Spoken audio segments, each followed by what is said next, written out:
أعوذ بالله من الشيطان الرجيم بسم الله الرحمن الرحیم۔ تمام دیکھنے اور سننے والوں کو السلام علیکم۔ آج میں لے کر آئی ہوں آپ کے لیے 12واں روزے کے وظائف جو آپ نے 5 نمازوں کے بعد کرنے ہیں، اور وہ یہ ہیں۔ بعد از نماز فجر دعائے رزق 40 مرتبہ پڑھنی ہے۔ دعائے رزق یہ ہے: اللہ لطیف بعبادہ یرزق من یشاء وہو القوی العزیز۔ ترجمہ: اللہ اپنے بندوں پر مہربان ہے، جس کو چاہتا ہے رزق دیتا ہے، اور تمام قوت اسی کے لیے ہے، اور وہ غالب ہے۔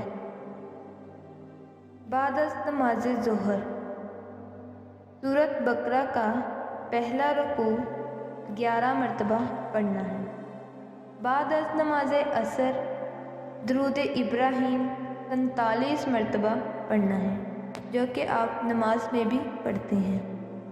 بعد از نماز مغرب سورۃ بقرہ کی آخری 2 آیات 11 مرتبہ پڑھنی ہیں۔ بعد از نماز عشاء دعائے پریشانی یا مصیبت 40 مرتبہ پڑھیں، اور وہ دعا یہ ہے: یا حی یا قیوم برحمتک استغیث، یا حی یا قیوم برحمتک استغیث۔ ترجمہ: اے زندہ رہنے والے، اے کائنات کو تھامنے والے، تیری رحمت کے وسیلے سے تجھ سے فریاد کرتے ہیں۔ یہ تھے 12ویں روزے کے وظائف جو 5 نمازوں کے بعد آپ نے کرنے ہیں، اور ہمیں بھی دعاؤں میں یاد رکھنا ہے۔ اب تک کے لیے اللہ حافظ۔ اگر آپ نے اب تک ہمارے چینل کو سبسکرائب نہیں کیا تو ابھی سبسکرائب کریں، اور ساتھ ہی بیل آئکن پر بھی کلک کر کے ہماری لیٹسٹ ویڈیو کے بارے میں اپڈیٹ جانیں۔